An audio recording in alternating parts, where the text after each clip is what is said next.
coming up on tonight's South Today.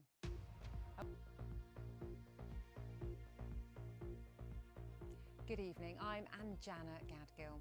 A woman in her 40s remains in custody tonight, being questioned on suspicion of murder following the death of a toddler who was pulled from a pond near Borden in Hampshire on Sunday evening. The 2-year-old girl, who's not yet been named, died in hospital yesterday. Laura Ansell sent this report from the scene.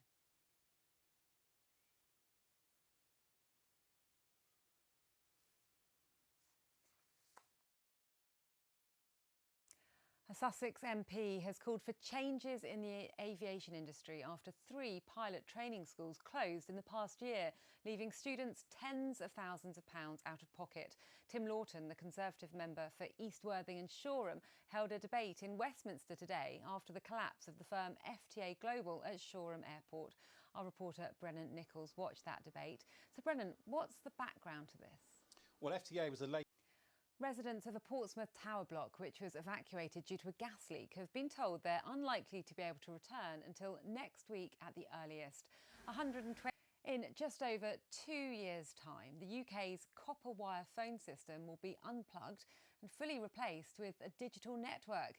BT has recently restarted that changeover, having paused it last year because of a public backlash. Customers in mobile not spots were worried that a digital landline phone wouldn't work during a power cut, so they'd be unable to summon help.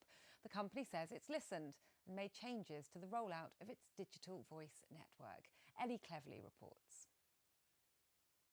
As you can see, we're having a few technical problems here. I can't promise we won't have more, but we are going to try and carry on. So as we heard in Ellie's report there, the switchover is a government-backed initiative with the biggest network player being BT.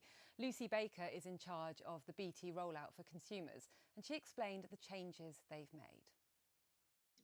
Should there be a power cut, they will lose access to their landline, which can be a lifeline in times of emergency. What are you doing to reassure your customers that they will be able to make contact, they will be able to use their phones? If you live in have a long life battery, and then for those people who live in areas... Well, West Sussex County Council says it recognises it's an extremely difficult time and it will ensure there is ongoing advocacy support for those who need it. The alternative provision will include one-to-one support from a social worker and other measures. Now, Lewis Coombs has joined me now with the sport. And Lewis, convention has it, you're either Pompey or you're Saints. You can't be both, but someone's bucking the trend. Yeah, well, it's a family affair, isn't it? You know, like you say, it's when you follow in the footsteps of another sporting star. It's about making your own name in the world, isn't it? And depending where you end up in terms of football clubs. And the name Primus is... It is, always. Lewis, thank you very much. Now, this is the Georgian period drama that got people talking, and not just because there were lots of raunchy romps, not usually words I'd use on South Today. We're talking about Bridgerton. Yeah, its success prompted a second spin-off series, Queen Charlotte, and perhaps less controversy, but even more costumes. And some of those frocks have just gone on display at Blenheim Palace. Here's Kat DaCosta. Now, I hope you can watch us tomorrow. We've got a special report on the use of medical cannabis. We've obtained startling figures about how often the NHS is prescribing it. That's it from Lewis and myself. John's here at 10:30 and there's more on the BBC News website. Bye-bye.